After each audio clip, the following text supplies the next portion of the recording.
مولا علی نے خطبہ شفشقیہ دیا نہج البلاغہ میں. نہج البلاغہ میرے اپنے گھر کی کتاب نہیں ہے، میں شیعوں سے مخاطب ہوں، کسی اور سے بات نہیں کر رہا ہوں. اسی نہج البلاغہ میں میرے مولا نے خطبہ شفشقیہ دیا کچھ لوگوں کے بارے میں، نہج البلاغہ کے معروف ترین خطبات میں سے. اچھا ویسے جو نہج البلاغہ ہے نا، اسے آپ خطبہ شفشقیہ کے علاوہ پڑھیے تو اس کا مذہب پتہ نہیں چلے گا اتنی آسانی سے. سید رضی نے خاص خطبہ شفشقیہ کو شامل کیا تاکہ پتہ چلے کہ کس مذہب کی کتاب ہے یہ.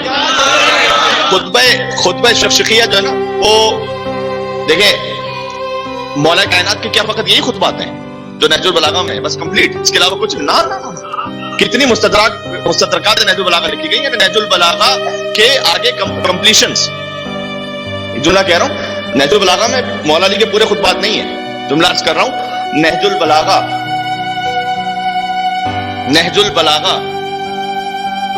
بحر علی کا نام نہیں ہے، کشکول رضی کا نام ہے. نہج البلاغہ مولا علی کے علم کا نام نہیں ہے.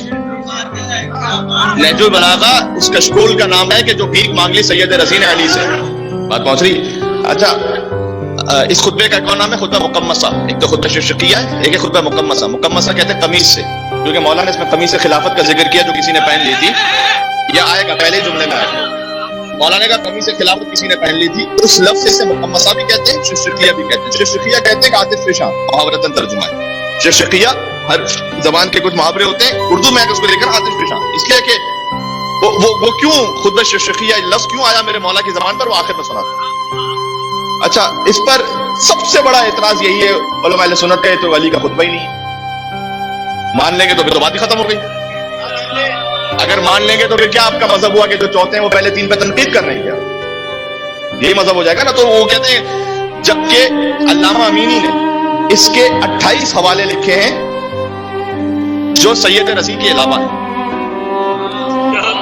سید رضی نے تو نہج البلاغہ میں لکھا ہے نا، علامہ امینی نے اپنی کتاب میں 28 حوالے 28 اسناد کے ساتھ لکھا جو سید رضی کے علاوہ ہیں. سید رضی کی جو ولادت ہے وہ 359 ہجری ہے، اور ان کی دنیا میں آمد سے پہلے کی کتابوں میں یہ خطبہ موجود ہے. یہ بات کافی ہے. اچھا خطبہ دیا کہاں تھا میرے مولا نے؟ شیخ مفید نے لکھا ہے کہ یہ خطبہ میرے مولا نے دیا تھا مسجد کوفہ کے صحن میں، جسے رحبہ کہتے ہیں. رحبہ وہ مقام ہے جہاں میرے مولا مسجد کوفہ کے درمیان خطبہ دیتے تھے. اسی لیے جب مومنین کو تقیے سے بات کرنا ہوتی تھی تو وہ تقیے میں مولا علی کا نام دیتے تھے صاحب الرحبہ. رحبہ کے خطبہ دینے والا علی. تو میرے مولا نے وہاں مسجد کوفہ میں خطبہ دیا. اچھا یہ دیا کب ہے؟ یہ جنگ نہروان کے بعد ہے، اس لیے کہ اس میں جنگ نہروان کا بھی ذکر موجود ہے. یعنی مولا کائنات کی زندگی کا آخری سال ہے، اس میں میرے مولا نے خطبہ دیا. اور بس ایک دلیل اور بھی ہے، سید رضی نے اپنی شاعری بھی کی ہوئی. اگر سید رضی کا اپنا کلام ہے تو ملا کر دیکھ لیجیے. جو لفظ شناس ہوتے ہیں نا وہ سمجھ لیتے ہیں. بات واضح ہو رہی ہے؟ یعنی مطلب خود ہی کو کر بلند اتنا کہ ہر تقدیر سے پہلے خدا بندے سے خود پوچھے بتا تیری رضا کیا ہے. یہ غالب کا شعر ہو ہی نہیں سکتا یہ، کیونکہ غالب کا یہ مزاج نہیں ہے، یہ اقبال کا شعر ہے. لفظ بتلا رہے ہیں کہ اقبال کا شعر ہے. ہزاروں خواہش ایسی کہ ہر خواہش پہ دم نکلے، بہت نکلے میرے ارمان لیکن پھر بھی کم نکلے. یہ محسن نقوی کا شعر نہیں ہو سکتا، یہ غالب کا شعر ہے، اس لیے کہ محسن نقوی کا یہ مزاج نہیں ہے.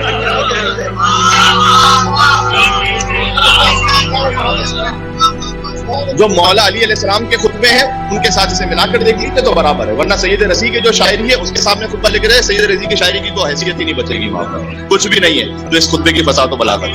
تمام تر احترام کے ساتھ جو سید رضی کو حاصل ہے، لیکن وہ بھی اس جملے کو میری تائید ہے. اچھا تیسرا، باتیں بہت ہیں، وقت بہت کم رہ گیا. مولا کائنات نے کہا آگاہ ہو جاؤ. تقریباً ہو سکتا میں 90-95% خطبہ سنا سکوں، کچھ بیچ میں سے اسکپ کروں گا. آگاہ ہو جاؤ، خدا کی قسم فلاں شخص نے. اچھا یہاں پر میں نے فلاں نہیں کہا، وہ مولا ہی نے فلاں کہا ہے، وہ اپنے شیعوں کے لیے کہا مولا نے. فلاں آگاہ ہو جاؤ خدا کی قسم، یہ مولا علی کہہ رہے ہیں. نہج البلاغہ کا تیسرا خطبہ ترجمہ سنا رہا ہوں اس کا. فلاں شخص خلافت کی قمیص کو کھینچ تان کر اس نے پہن لیا. یار سیلف ایکسپلینیٹری ہے، اس کو بتانے کی ضرورت ہی نہیں ہے.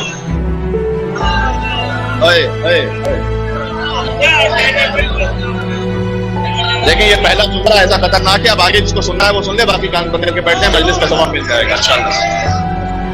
آخر تک ہے آپ میرے سے، آخر تک آواز آ رہی ہے تو دیوار کے ساتھ لے کے بیٹھے ہیں، ہاتھ اٹھا کے رہا کریں.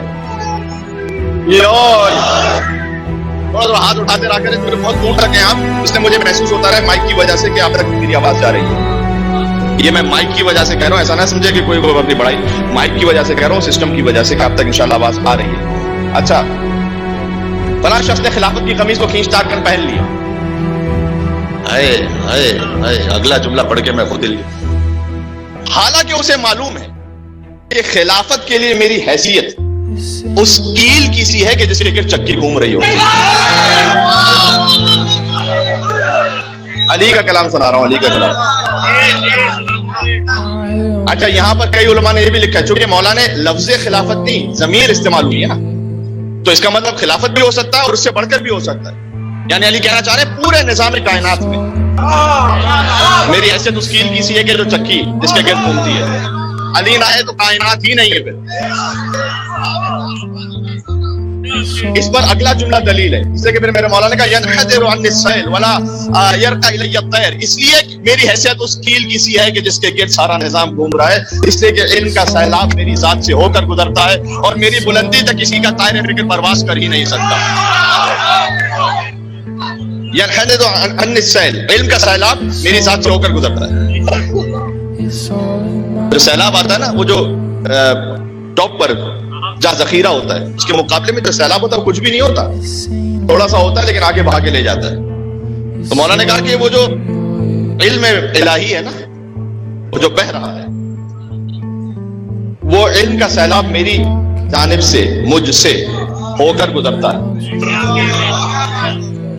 ٹھیک ہے، ابھی وہ تو میں نے کھولا ہی نہیں، مولا جی کہنا چاہ رہے ہیں جو اصل علم ہے وہ تو کھولا ہی نہیں میں نے تمہارے سامنے، یہ تو وہ ہے جو میں تمہیں دے رہا ہوں. اسی لیے آگے کہہ دیا کہ میری بلندی تک کسی کا دائرے فکر پرواز ہی نہیں کر سکتا. علی کو تم سوچ ہی نہیں سکتے. پھر آگے مولانا نے کہا میری حیثیت یہ تھی خلافت کے لیے، پھر بھی میں نے خلافت کے آگے پردہ ڈال دیا، یعنی صبر کیا. خلافت کے آگے میں نے پردہ ڈال دیا اور اس سے پہلو تہی کر لی، یعنی گریز کر لیا اس سے.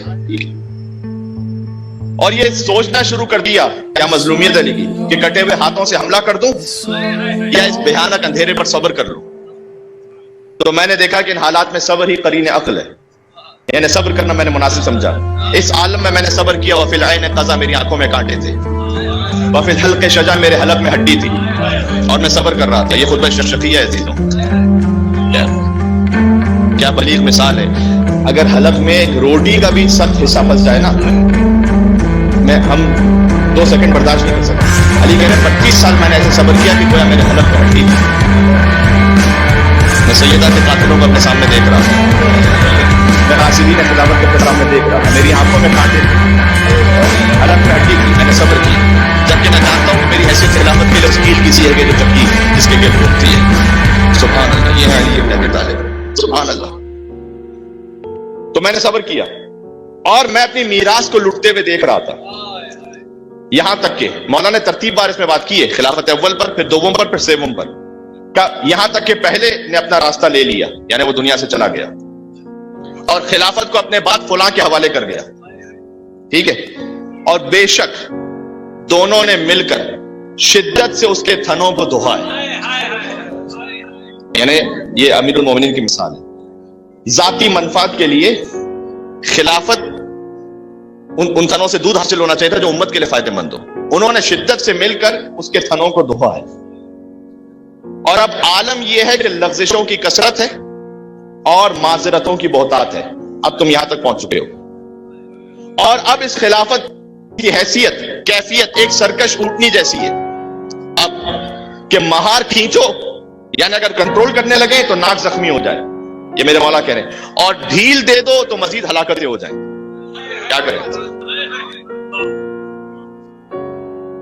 مولا کہہ رہے ہیں، اب میں نے زمانے خطبے کو اسی لیے میں نے بیان کیا تھا کہ اتنا ٹائم گزر چکا ہے اور یہ سب حالات ہو چکے ہیں. تو مولا کہہ رہے ہیں اب حیثیت یہ ہے جو تم نے اس کا حال کر دیا ہے کہ اب اگر کھینچوں میں سے تو ناک زخمی ہوتی، یعنی معاشرے میں پھر خون خرابہ ہوگا، اور اگر چھوڑ دوں تو اور ہلاکتیں ہوں. تو کرے تو کیا کریں؟ خدا کی قسم میرے مولا کہہ رہے ہیں لوگ ضلالت، سرکشی اور بے راہ روی میں مبتلا ہو گئے، اور میں نے بھی سخت حالات میں بہت صبر کیا. طویل مدت تک میرے مولا نے کہا میں نے صبر کیا. بس میں. پھر مولانا کا دوسرا بھی چلا گیا اور خلافت کو ایک جماعت میں قرار دے دی, یعنی کہ ابھی جماعت فیصلہ کرے گی شورا 6 افراد کی. اس میں مولا علی کا بھی نام تھا. جب دوسرے بزرگ دنیا سے چلے گئے تو انہوں نے 6 افراد کی کمیٹی طے کی تھی کہ اب تم آپس میں خلیفہ طے کر لینا. اس میں مولا علی کا بھی نام رکھا ہوا تھا. ٹھیک ہے, اس کی بھی مصلحتیں ہوتی ہیں کہ جو سخت ترین دشمن ہے اس کا نام بھی اس میں اس لیے دے دو کہ بعد میں سارا زمانہ ہی کنفیوز ہوتا رہے کہ وہ حقیقت کیا. اچھا, اس میں کون سے مولا نے تو ذکر نہیں کیا, لیکن مثلا مولا علی تھے, اس میں خلیفہ سیوم ہیں, عبد الرحمن ابن عوف ہیں, سعد ابن ابی وقاص ہے, طلحہ ہے, زبیر ہے. یہ 6 لوگ ہیں. مولا نے کہا کہ اس شورا کے نام سپرد کر کے چلا گیا, میرا نام بھی اس میں شامل کر کے. آپ کی توجہات. مولا نے کہا مجھ میں کون سا ایپ تھا کہ مجھے ان لوگوں سے ملا دیا تم نے. یہ جملہ ضائع کیا. مجھ میں ایپ ہی کون سا تھا کہ مجھے تم نے ان لوگوں کے ساتھ ملایا. جی, اور میری فضیلت کے بارے میں شک ہی کب تھا کہ ان کی فہرست میں میرا نام شامل کر دیا.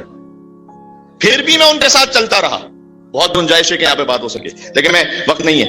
پھر بھی میں ان کے ساتھ چلتا رہا, لیکن ایک شخص نے اپنے کینے کی وجہ سے, اپنے بغض کی وجہ سے جو اسے مجھ سے تھا, وہ مجھ سے منحرف ہو گیا کہ کوئی خلیفہ بن جائے علی کو تو نہیں بننے دوں گا. یہ تیسری خلافت کی بات ہو رہی ہے.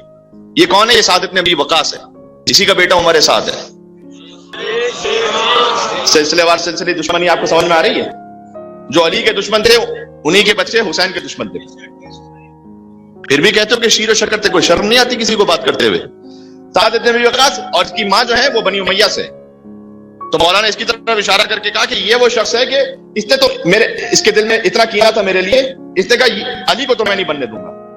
دوسرا دامادی کی طرف جھک گیا, عبد الرحمن ابن عوف, یہ داماد ہے خلیفہ سیوم کا.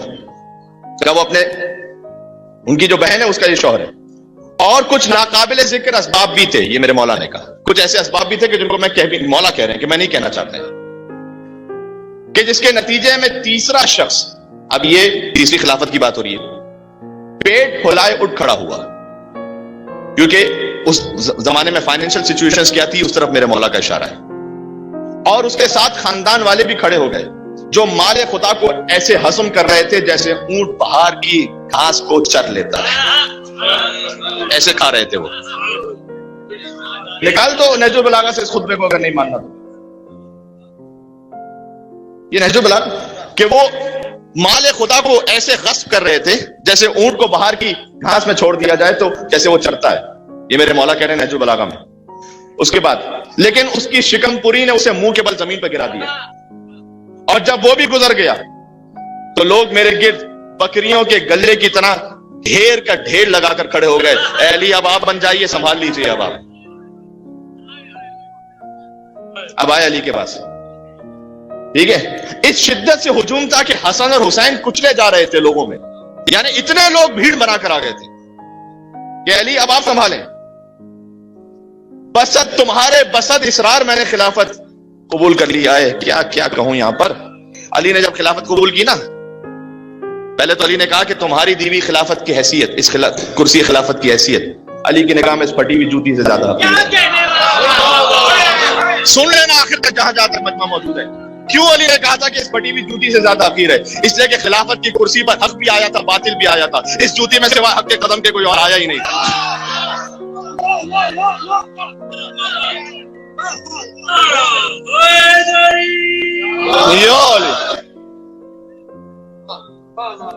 اور پھر میرے مولا جب کرسی خلافت پر آئے تھے تو انہوں نے اس زینے کو چھوڑ دیا تھا کہ جہاں پر بزرگان بیٹھ کے خطبہ دیتے تھے, اور پہلے زینے کو چھوڑا, دوسرے زینے کو چھوڑا, اور تیسرے زینے کو چھوڑ کر وہاں بیٹھے جہاں رسول اللہ بیٹھا کرتے تھے, تاکہ لوگ سمجھ جائیں کہ تمہاری نگاہ میں شاید مجھے چوتھی خلافت دے رہے ہو. میں کہہ رہا ہوں رسول اللہ کے بعد بلا فصل یہ پہلی ہی خلافت ہے.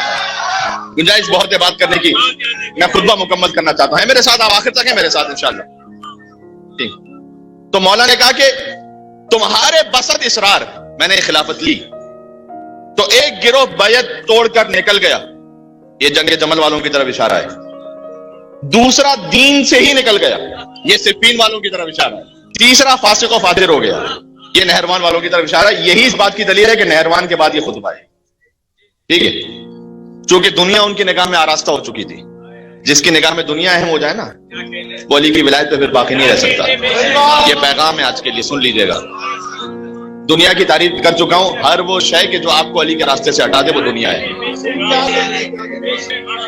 آپ کا مال آپ کو علی کے راستے سے ہٹا دے وہ دنیا ہے. شہرت علی کے راستے سے ہٹا دے وہ دنیا ہے. میری ابا قبا ہما مجھے علی کے راستے سے ہٹا دے وہ بھی دنیا ہے. ان لوگوں نے میری بیعت اس سے توڑی کہ ان کی نگاہ میں دنیا آراستہ ہو گئی تھی.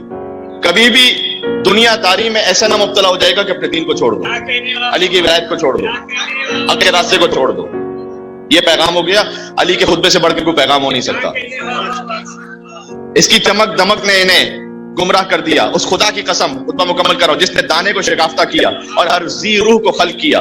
اگر لوگوں کا ہجوم نہ ہوتا اور انصار کی حجت نہ ہوتی اور اللہ نے اہل علم سے یہ عہد نہ لیا ہوتا کہ خبردار جو ظالم شکم پوری کرے یعنی کرپشن کرے, اشارہ مولا کا کسی کی طرف ہے, اور مظلوم اگر بھوکے رہیں تو چین سے نہ بیٹھنا. اگر اللہ نے مجھ سے عہد نہ لیا ہوتا, کیونکہ اللہ نے مجھ سے عہد لیا تھا کہ اگر وہ ظالم ظلم کر رہے ہیں اور مظلوم بھوکے رہنے پر چین سے تو بھوکے ہیں تو خبردار اے علی, گویا میں اب اس پہ تشریح کر رہا ہوں کہ اللہ نے عہد لیا تھا کہ چین سے نہ بیٹھ. اگر یہ عہد نہ لیا ہوتا تو میں خلافت کی رسی کو اسی کی گردن پر ڈال کر وہیں ہنکا دیتا آگے. جاؤ, اس اونٹ کا مجھ سے کیا کام ہے جس پر تمہارے لوگ بیٹھے, اس کا مجھ سے کیا کام ہے؟ خلافت کی رسی کو اسی اونٹ پر اسی کی گردن میں ڈال کر ہنکا دیتا میں اور آگے بڑھا دیتا. آخری جملہ ہے اور بہت اہم ہے, میرے ساتھ ہیں آپ. اگر اللہ نے یہ عہد نہ لیا ہوتا تو میں خلافت کی رسی کو اسی کی گردن میں ڈال کے ہنکا دیتا اور اسے آگے بڑھا دیتا. چونکہ خدا کی قسم تمہاری دنیا کی حیثیت علی کی نگاہ میں بکری کی چینک سے بھی زیادہ حقیقی ہے.